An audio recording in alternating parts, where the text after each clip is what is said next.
자, 오늘은 우리 예수님께서 행하신 기적 이야기 하나를 우리 함께 나누려고 그래요. 자, 우리 요한복음 9장 1절 우리 앞에 있는 말씀 다 함께 봉독하도록 하겠습니다. 시작. 예수께서 가시다가 날 때부터 눈먼 사람을 보셨다. 자, 시각장애인의 눈을 뜨게 해주신 사건이죠.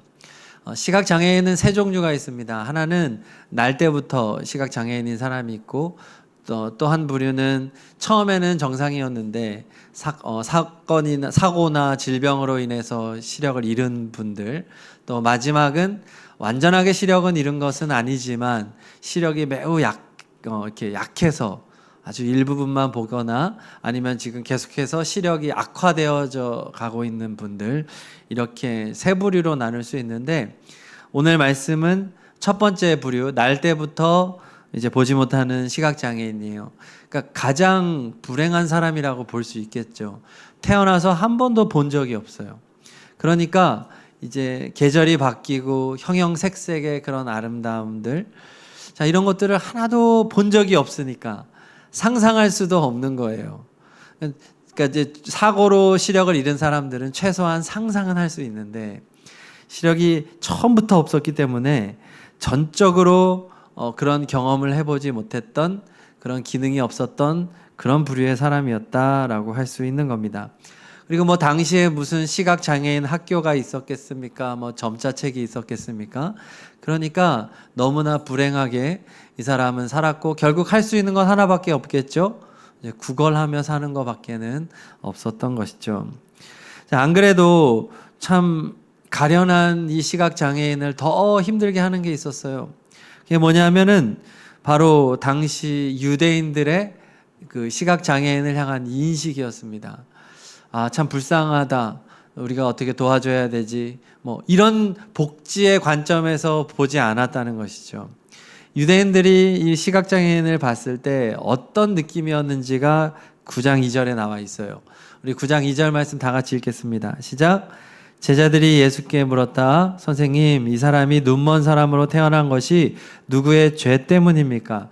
이 사람의 죄입니까? 부모의 죄입니까? 그러니까 분명히 이 사람이 지금 보지 못하게 된 이유가 있다. 그리고 그 이유는 죄 때문이다 라고 생각했던 거예요. 그러니까 이 질문을 하는 것이 우리가 지금 보면 되게 무례하잖아요. 어떻게 이렇게 질문할 수 있지? 하지만 이게 당시 유대 사회에 그냥 누구나 다 이렇게 생각을 하고 있었던 인식, 통용되는 인식이었단 말이죠. 그도 그럴 것이 출애굽기 20장 5절에 보면 이런 말씀이 있어요. 다 함께 읽습니다. 나 주 너희의 하나님은 질투하는 하나님이다.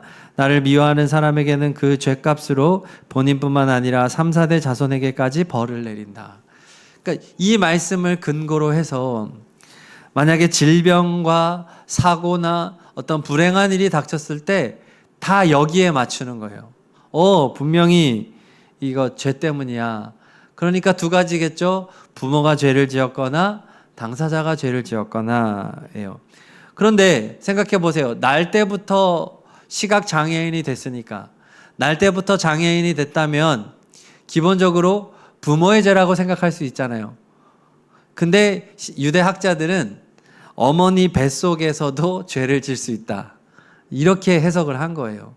그러니까 지금 예수님의 제자들이 예수님에게 이 부모가 잘못해서 죄져서 얘가 이렇게 된 거, 이 사람이 이렇게 된 겁니까?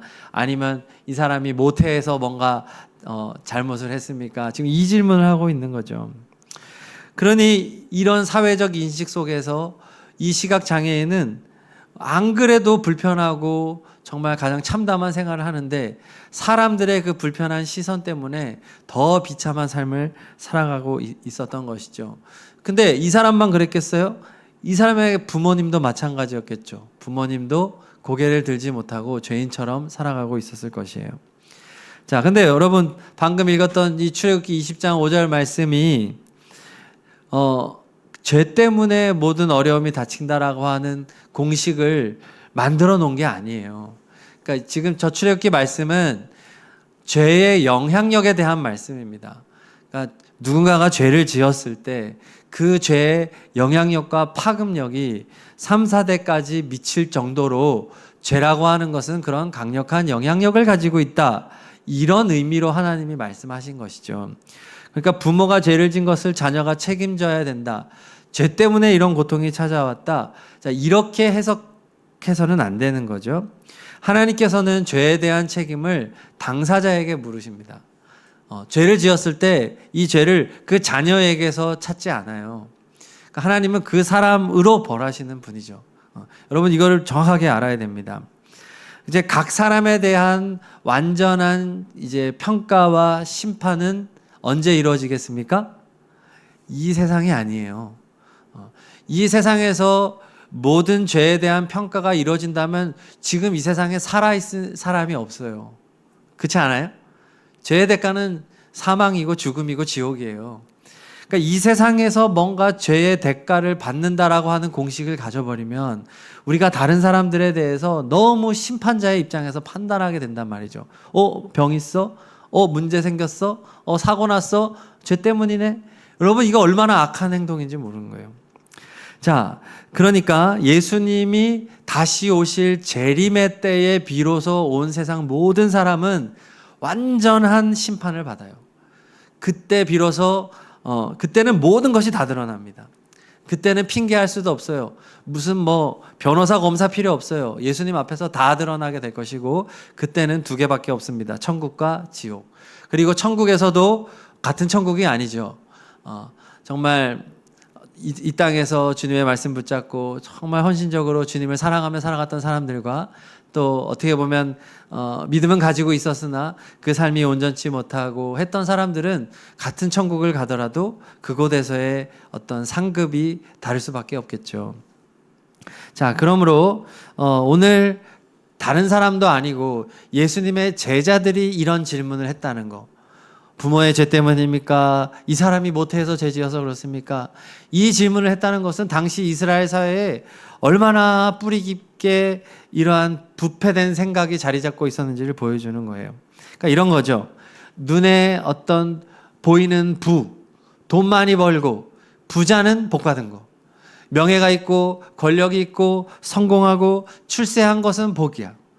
그럼 반대로 가난했다. 이거 죄의 결과예요. 몸이 아프다. 죄의 결과예요. 사고가 일어났다. 또 인생의 슬픔과 비통함이 있다. 소외된 자다. 그 사람은 죄 때문인 거예요. 더 비참해지는 거예요. 그러니까 유대인들이 지금 이런 생각 속에서 지금 이 사회가 운영되고 있다는 거죠. 문제는 무엇이에요? 지금도 마찬가지라는 거죠. 너무 많은 성도들이 어떻게 생각해요? 잘 되고 성공하고 출세하고 돈 많이 벌고 확 승진 잘하고 이러면 복이라고 생각해요. 그리고 인생에 어려움이 있어요. 고난이 있어요. 가난해요. 문제가 생겨요. 죄 때문이라고 생각하는 거예요. 문제는 뭐냐면 나에게만 적용하는 게 아니라 자꾸 사람들을 심판하는 거예요. 저 사람 죄 때문에 저런 거야. 저 사람 결국 저렇게 됐어. 자꾸 다른 사람을 심판하고 다른 사람을 평가하는 용도로 이것을 사용하는 것이죠. 여러분 혹시 지금 어려운 가운데 있습니까? 정말 비참한 상태에 있습니까? 여러분 죄 때문 아니에요. 여러분 부모의 죄 때문도 아니에요. 그게 오늘 예수님이 말씀하시잖아요. 죄 때문이 아니라고요. 그리고 여러분 다른 사람이 만약에 어려움 가운데 있습니다. 그러면 여러분 절대로 단정 짓지 마세요. 저 사람 죄 때문이구나. 저 사람 문제 때문이구나. 그러지 말라는 거예요. 또 반대도 있겠죠. 누군가가 잘 되고 부자 되고 성공하고 출세했다고 해서 그 사람이 하나님의 복을 받았다고 단정하지 마십시오. 아니에요. 여러분 이 세상에서 수많은 사람 중에서 지옥 가는 사람들의 대부분은 가진 자예요. 부자예요. 왜요? 그게 복인 줄 알고 사니까. 자기의 내면을 돌아보지 않고 겉으로 보이는 것만 집중하며 살아갔기 때문에 자기가 지옥 갈 줄 모르고 사는 거예요. 가장 불쌍한 인생들이죠. 자, 오늘 예수님 뭐라고 말씀하세요? 자, 9장 3절 다 같이 읽겠습니다. 시작. 예수께서 대답하셨다. 이 사람이 죄를 지은 것도 아니요 그의 부모가 죄를 지은 것도 아니다. 하나님께서 하시는 일들을 그에게서 드러내시려는 것이다. 아니라는 거예요. 죄 때문이 아니라는 거예요. 자, 왜 이 사람에게 이런 일이 일어났느냐? 자, 하나님께서 하시는 일들을 그에게서 드러내시려는 것이다. 자, 하나님이 하시는 일은 9장 4절에도 나와 있어요. 시작. 우리는 나를 보내신 분의 일을 낮 동안에 해야 한다. 아무도 일할 수 없는 밤이 곧 온다. 자, 3절에서 하나님께서 하시는 일들이 바로 4절에 나를 보내신 분의 일이에요. 그러니까 하나님이 무슨 일을 했다는 거예요? 예수님을 보내는 일을 한다는 거죠. 하나님은 예수님을 이 시각장애인에게 보내기 위하여 이에게 이러한 고난을 허락하셨다라는 말이죠. 그러면 예수님은 이 시각장애인을 만나 지금 뭐 하려고 하시는 거예요? 자, 5절 말씀 읽겠습니다. 시작. 내가 세상에 있는 동안 나는 세상의 빛이다.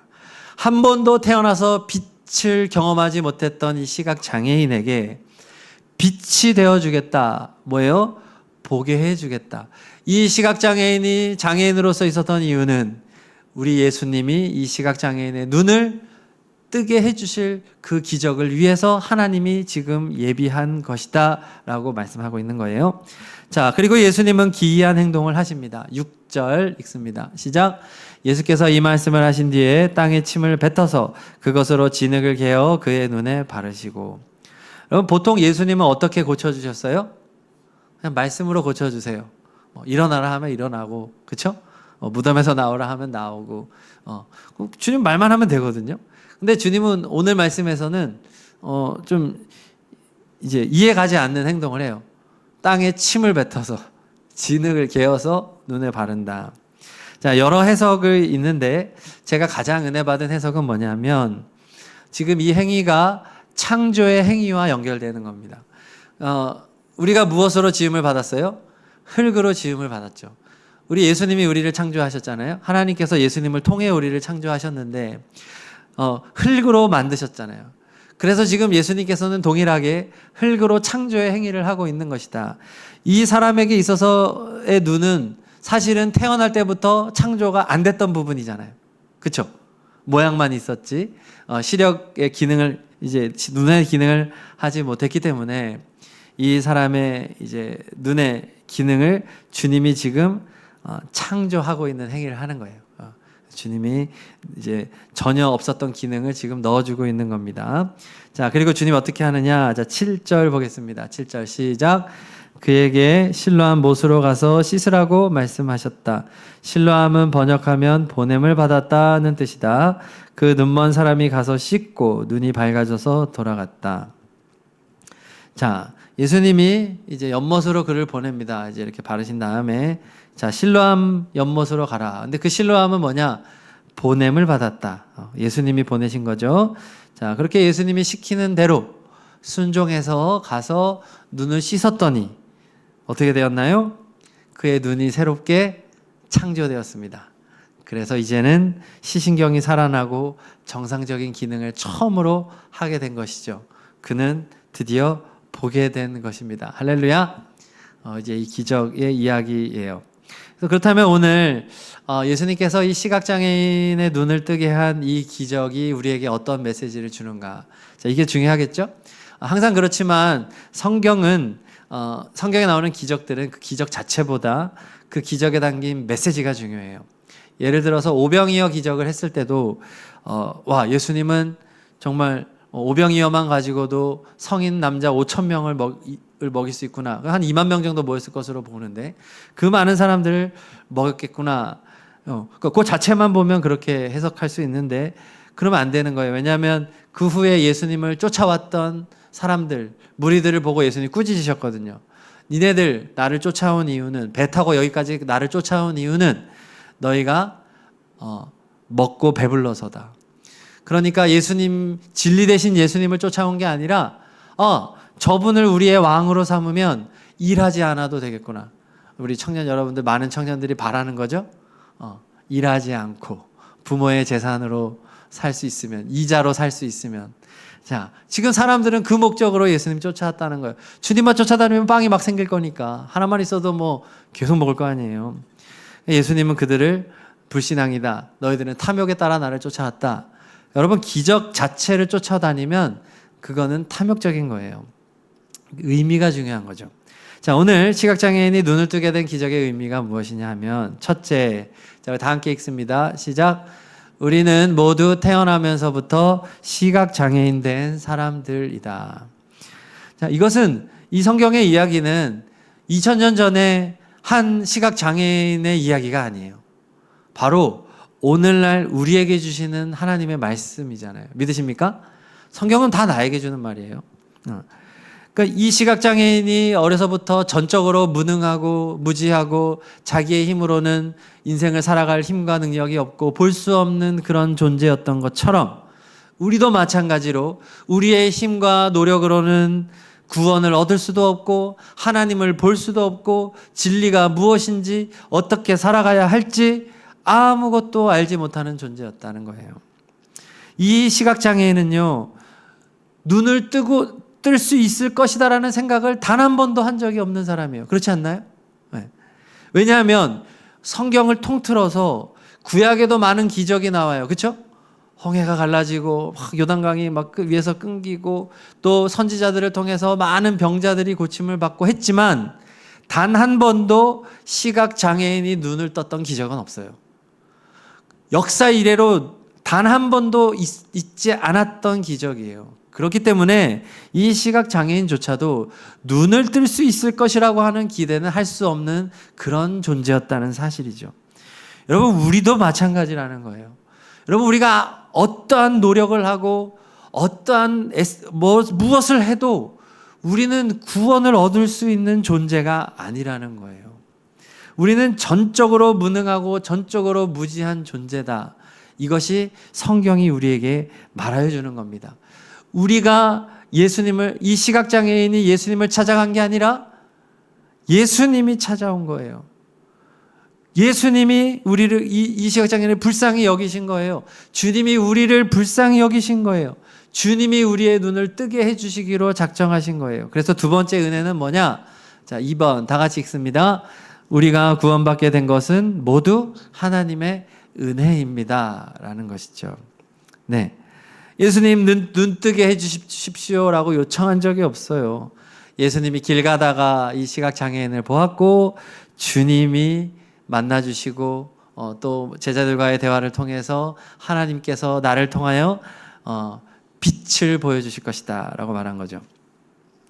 여러분, 누군가가 구원을 받게 되는 거, 우리가 지금 예수 믿게 된 거, 이게 누가 잘해서입니까? 여러분, 사람의 노력입니까? 여러분을 전도한 사람이 정말 열심히 노력해서 또 여러분들에게 복음의 메시지를 잘 전해주었기 때문입니까? 누군가가 여러분들을 위해서 기도를 정말 많이 해줬기 때문입니까? 부모 때문입니까? 그 사람들은 다 그저 통로에 불과한 거예요. 그 사람들은 그냥 하나님께 쓰임받은 거예요. 궁극적으로 우리에게 이 모든 은혜를 베풀어 주신 분은 하나님이신 줄로 믿습니다. 하나님이 하셨다는 거예요. 하나님. 전적으로 우리가 구원 얻게 된 것은 하나님이 100을 하셨다는 겁니다. 자, 세 번째 메시지 다 같이 읽습니다. 시작. 하나님께서는 예수님을 통해 우리의 영적인 눈을 창조하십니다. 그럼 하나님은 태초에 온 세상을 창조할 때부터 아들 예수 그리스도를 통하여 세상을 창조했다라고 요한복음 1장을 시작해요. 그리고 예수님께서 지금 오늘 무엇을 말하여 주느냐? 그렇게 창조되어 살아가는 우리들에게 진정으로 필요한 영적인 눈이 있다는 거예요. 하나님을 볼 수 있는 눈이 필요하잖아요. 그렇죠? 구원을 볼 수 있는 눈이 필요하고 천국을 볼 수 있는 눈이 필요하고 지옥을 볼 수 있는 눈이 필요한 거예요. 세상 사람들은 그 눈이 없는 거예요. 그러니까 이 땅에서 돈 많이 벌고 잘 살면 되는 거예요. 즐기면 되는 거예요. 여행 가고 맛있는 거 먹고. 왜? 이 세상이 전부니까. 그들에게는 영원한 생명을 볼 수 있는 눈이 없으니까요. 그러나 우리는 예수님을 통하여 영적인 눈을 새롭게 창조받은 존재라는 거예요. 그것을 성경은 거듭남이라고 말하는 거죠. 거듭남, 한자로는 중생이라고 말하는 겁니다. 이 세상을 살아가는 동안에 우리에게 정말 필요한 거는 거듭나는 거예요. 다시 태어나야 돼요. 보지 못했던 그 세상을 다시 보아야 돼요. 진리의 세상을 보아야 되는 거죠. 근데 이 눈은 누가 주시냐? 예수님이 준다는 거죠. 예수님이 우리에게 빚어주신다는 거예요. 세상은 어둡습니다. 태양빛이 아무리 밝아도 하나님을 볼 수 없어요. 오직 예수님만이 우리에게 빛이 되셔서 하나님을 보게 해주고 진리를 보게 해준다라는 것을 오늘 말씀은 이야기해주고 있는 것입니다. 자, 네 번째 메시지입니다. 시작. 예수님의 말씀에 순종해야 영적인 눈이 뜨입니다. 자, 우리 7절 말씀에 실로암 못, 아까 뭐라 그랬어요? 보냄을 받았다 라고 하는 이름을 가진 곳으로 보내셨죠. 자, 그러면 이 시각장애인이 만약에 이 말씀에 순종하지 않았다면 어떻게 됐을까요? 안 되죠. 눈을 못 떴을 거예요. 못 봤을 거예요. 우리가 눈을 뜨기 위하여 우리에게 요구되는 것이 있다는 겁니다. 순종이라는 것이죠. 여러분, 믿음이라고 하는 것은 지적인 알에서 끝나면 그건 믿음 아니에요. 믿음은 암과 행위가 합쳐진 단어예요. 그러니까 믿음이 들음에서 난다라고 성경의 로마서에 되어 있죠. 여러분, 그 들음은 뭐예요? 단지 메시지로 소리를 듣고 잘 귀가 발달해서 잘 들어서 성경 말씀을 잘 들으면 구원받는다라는 의미겠습니까? 아니에요. 그 바로 앞에 보면 순종이라고 말하고 있어요. 믿음은 하나님의 말씀을 듣고 순종하는 것. 그 들음이라고 하는 단어는 순종이라는 단어를 포괄하고 있는 단어예요. 자, 여러분, 부모님 말씀 잘 들으세요라고 할 때 그 들음이 뭘 뜻합니까? 부모님이 말하면 귀를 쫑긋 세우고, 아, 부모님이 이런 말씀을 하셨어요. 자, 그거를 잘 들으면, 듣고, 아, 부모님이 이런 말씀을 하셨어요 라는 것을 알면 잘 듣는 겁니까? 아니잖아요. 부모님이 정리해, 숙제해, 해라고 하면 그걸 잘 들어요. 아, 그래요. 우리 부모님이 나한테 숙제하라 그랬어요. 청소하라 그랬어요. 동생 잘 보라 그랬어요. 그거를 그러면 잘 듣는 거예요? 아니잖아요. 듣고 그대로 한 자녀만 잘 들었다고 말을 해주는 거죠. 그러니까 성경이 들음에서, 믿음이 들음에서 난다는 말은 그 말씀을 순종했다는 말을 포함하는 거죠. 그러니까 우리가 진정으로 변화된 삶을 살아갈 때는 주님의 말씀을 우리가 지적인 차원에서도 들어야 되지만 우리의 몸으로 들어야 된다는 거죠. 몸으로. 귀로 듣고 몸으로 듣는 것이 같이 병행되어야 된다는 거예요. 그렇습니다. 우리 성도의 삶이라고 하는 게 뭐냐? 전적으로 예수님을 믿고 가는 거예요. 여러분, 지금 이 되게 어이없는 상황이잖아요. 안 하던 행동을 해요. 무슨 진흙을 막 으깨가지고 눈에다 막 하면 좀 불편할 수도 있잖아요. 그렇죠? 막. 그러면 이 사람이 정신 나갔나? 지금 뭐 하는 거예요? 지금 침 뱉어가지고 더럽게 진짜. 뭐 이럴 수도 있잖아요.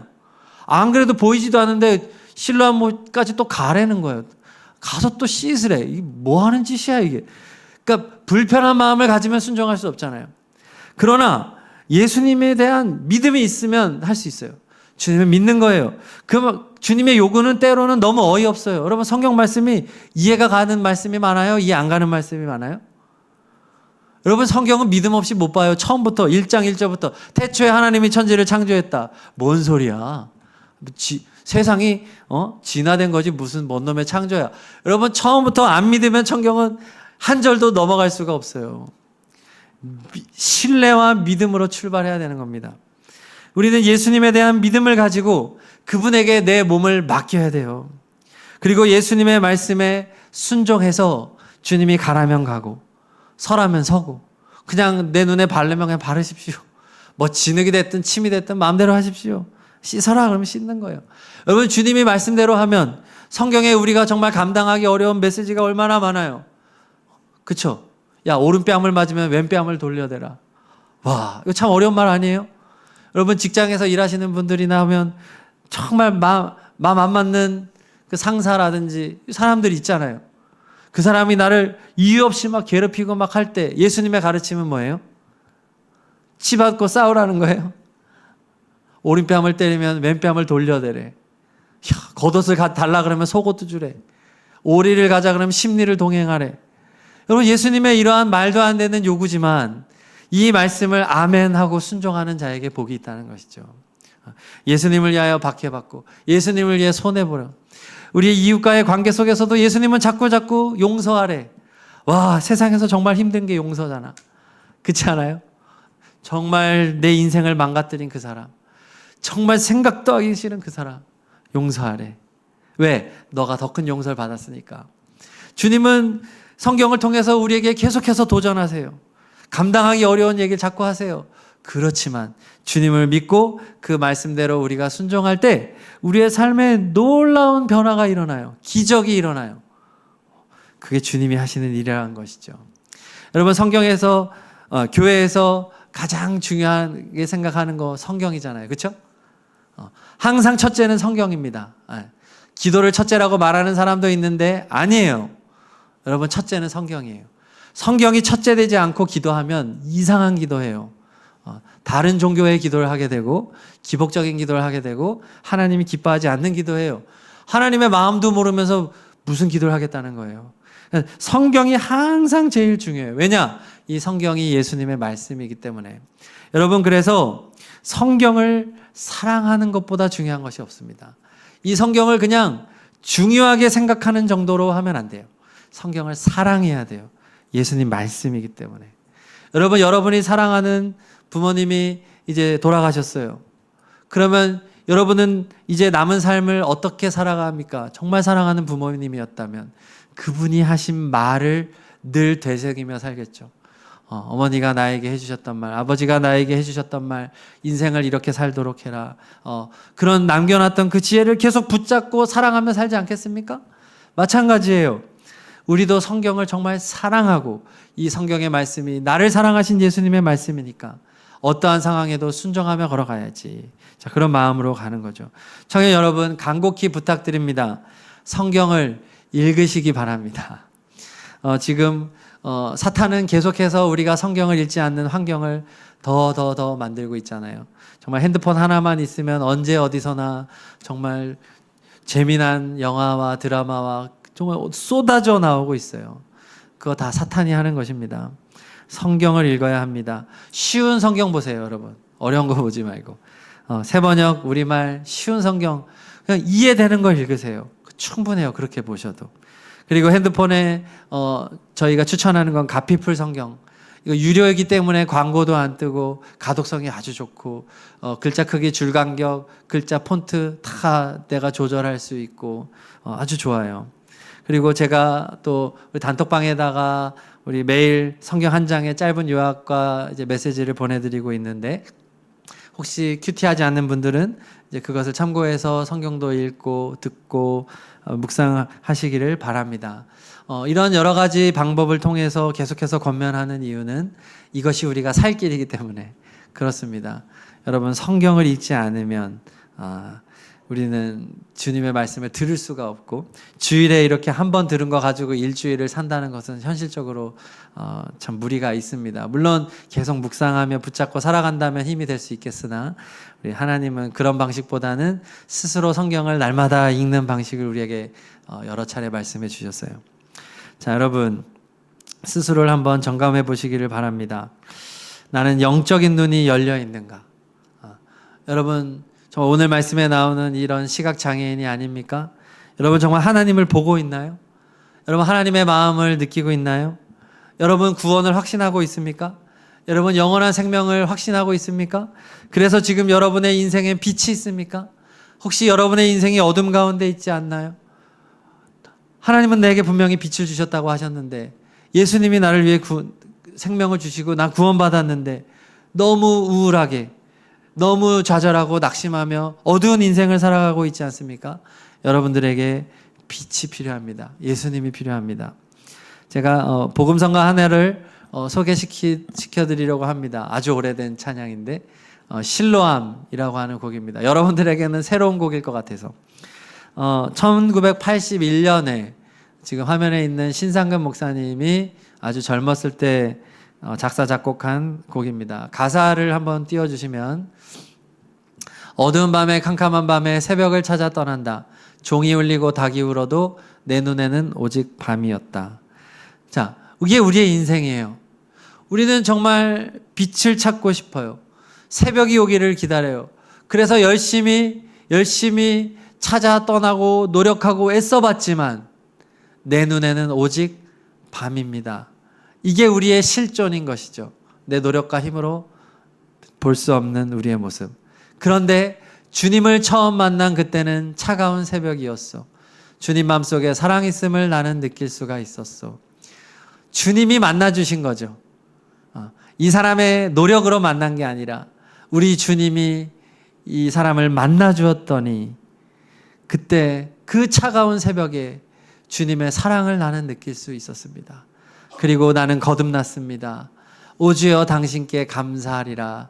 실로암, 우리 오늘 말씀에 실로암 내게 주심을, 나에게 영원한 사랑 속에서 떠나지 않게 하소서. 자, 그래서 이 신상근 목사님은 19살에 주님의 종 목회의 길을 가겠다고 서원까지 했지만 잘못된 선택으로 오랜 세월 방황했다 그래요. 그러다가 폐암 말기 판정을 받고, 그리고 철저히 회개하고 이제 고침을 받았다고 합니다. 그리고 46살에 비로소 목사가 되셨고 이제 목회자의 길을 걸어가고 있다고 해요.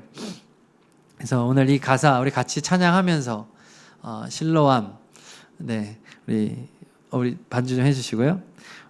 우리 주님, 나에게 정말 빛을 비추어 주셔서 주님이 주시는 참된 진리 안에 거하게 하여 주십시오. 자, 우리 힘차게 우리 간절한 마음으로 다 함께 찬양합시다. 우리 박수 치면서 찬양하겠습니다. 어두운 밤에 캄캄한 밤에 새벽을 찾아 떠난다. 종이 울리고 닭이 울어도 내 눈에는 오직 밤이었소. 주님을 처음 만난 그때는 차가운 새벽이었소. 주님 마음속에 사랑이 있음을 나는 느낄 수가 있었어. 오 주여 당신께, 오 주여 당신께 감사하리라.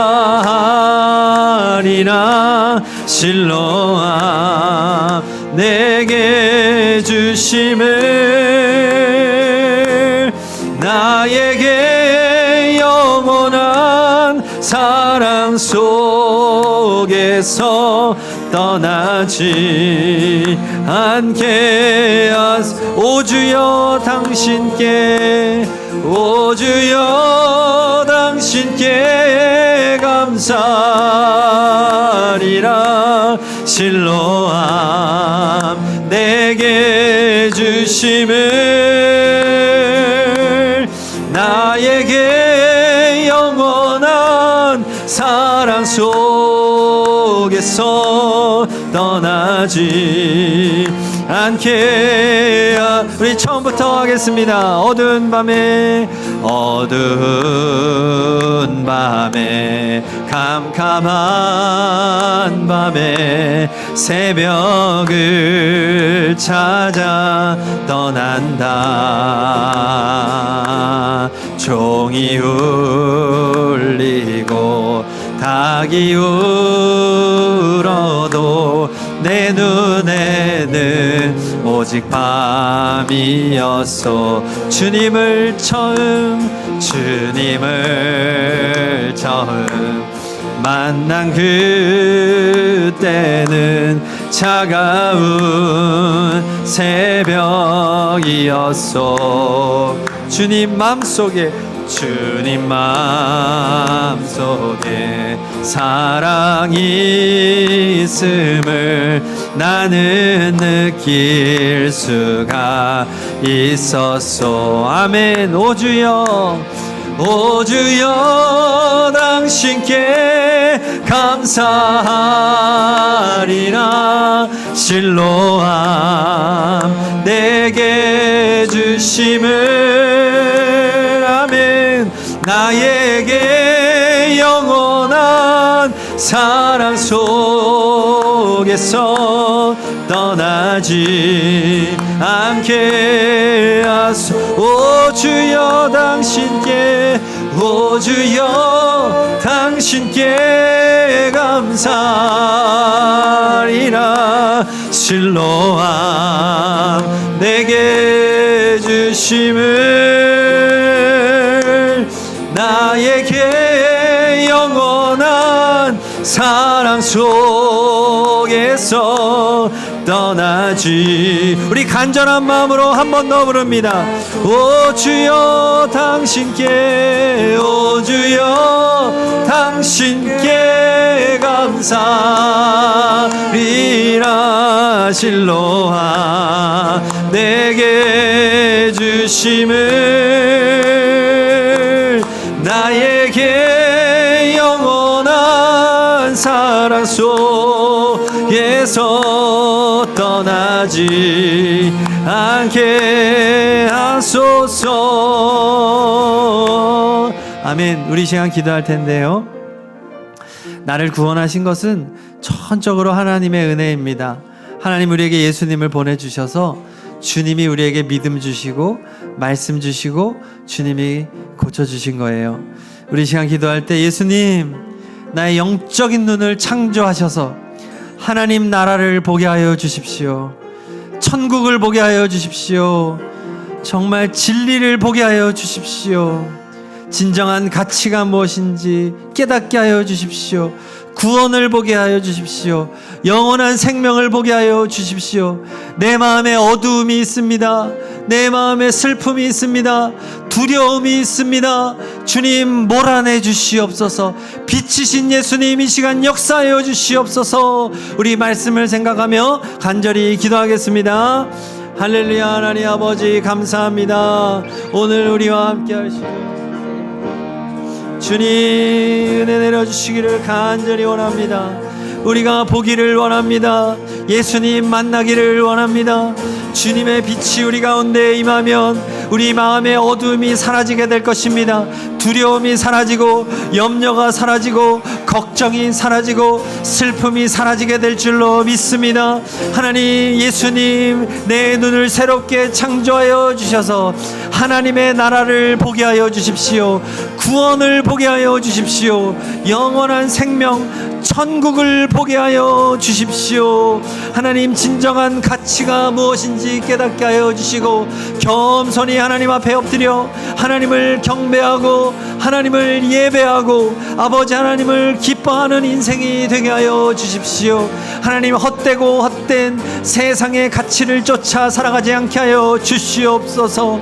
우리에게 가장 좋은 것을 허락하시고 참된 진리와 믿음의 세계를 허락하여 주시는 우리 예수님을 바라보며 예수님을 사랑하며 날마다 성경을 가까이 하고 성경을 묵상하고 하나님 말씀대로 순종하며 살아가는 우리들 한 사람 한 사람이 되게 하여 주시옵소서. 하나님, 우리 삶 속에 온갖 우상들을 깨뜨려 주시고 주님, 우리가 담대하게 믿음의 결정을 하게 하여 주시고 우리의 시간을 빼앗아 하나님의 말씀을 읽지 못하게 하는 온갖 유혹과 더러운 것과 세상의 문화에 우리의 마음을 뺏기지 않게 하여 주시옵소서.